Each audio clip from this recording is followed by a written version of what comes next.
Democrats got a wake-up call this week when they lost some major races in key states, the most notable being Virginia governor.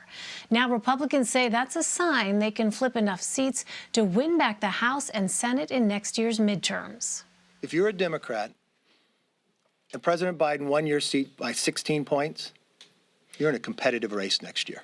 You are no longer safe. It's no longer will the competition of competitive seats be small. It'll be more than 70 Democrats that will be competitive.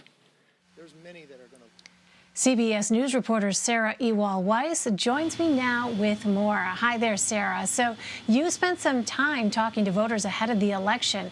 How did what you heard then fit with the results and the exit polls you've seen? Yeah, so it is interesting. The exit polling put the economy as the top issue and then put education as a top issue as well. And when I went out and spoke to voters in Virginia, that is exactly what they were talking about on the campaign trail.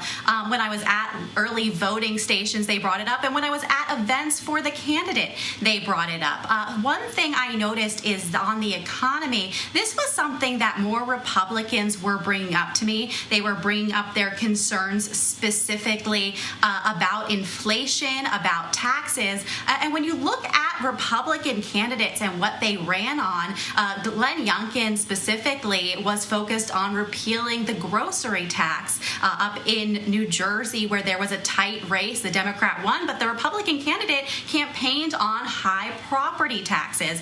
So those were coming up on the campaign trail and were being talked about by voters. In terms of education, this also came up on the campaign trail. We know that Glenn Youngkin really tapped into some of the frustrations of parents, focusing specifically on parents having a greater say in what is taught in the classroom. Democrats also were talking about education to me as one of their priorities, focusing on public education and saying it was going in the right direction. But Glenn Youngkin really embraced this and really took it to new levels in terms of the focus. But one thing he did do as well is he leaned in specifically on the cultural wars and issues there, talking about critical race theory. That was something that was brought up on the campaign trail. Voters were struggling to define exactly what that is, and that is not even in fact taught in Virginia schools, but they associated that with education and wanting a greater say in what was taught in schools. So that was something that came up. Other things that were mentioned in terms of voters on the trail. They talked about the coronavirus pandemic, Glenn Youngkin tapping into the frustration over the vaccine mandates, while Democrats were saying that it was heading in the right direction and we just needed to continue with that recovery. Well, President Biden said yesterday that people want action, and the reality is there's not much time for Congress to do that. So what has the response been from Congress? Oh, they have really hit the gas pedal in terms of Democrats wanting to get something done. On the Hill after the election on Tuesday, multiple lawmakers were saying they needed to have results. They needed to show their constituents that they could legislate, that they could get things done with Democrats in the majority, in the House and in the Senate.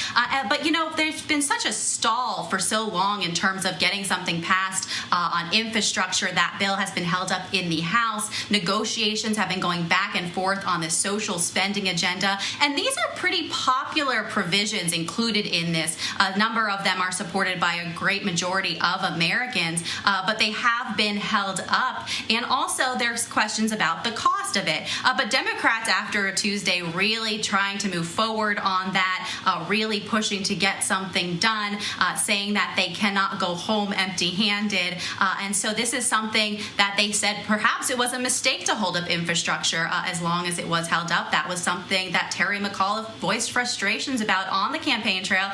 So they are trying to move as quickly as possible. The question on that is, could there be some backlash? Should they rush anything through without crossing all the T's, dotting all the I's in terms of coming back to haunt them if these pass without being fully thought through and examined for next year's midterm?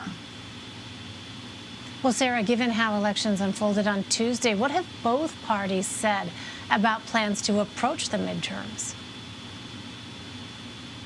Yeah, I think you heard Congressman Kevin McCarthy talking about expanding the map for Republicans. He said if Republicans are lost by 16 points in 2020, that's no longer a challenge for them moving forward. That's a competitive race based on what we saw in Tuesday's election. So they're expanding their map of vulnerable Democrats they're targeting in the House the House Republican campaign arm is extending it by 13 seats. They're focused on Democrats trying to win back their majority.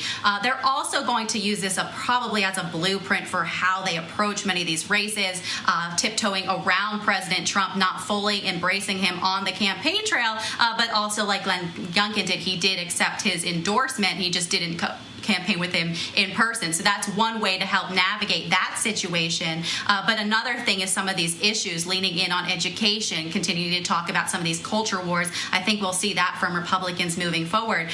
For Democrats, they're talking about getting back to some of the basics, talking about the bread and butter issues and helping folks at home.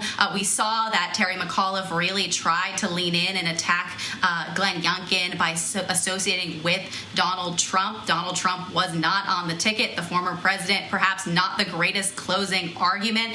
So I think Democrats are looking at this and saying, okay, we have to, one, deliver now that we have the majorities in both houses, in the House and the Senate, in both chambers, but also then we have to talk about those issues, how those are impacting voters, and really get back to some of the pocketbook issues that they need to hear about when we go home. All right, midterms will be here before we know it. Sarah Ewall-Wice. Sarah, thank you very much. Thanks, Elaine.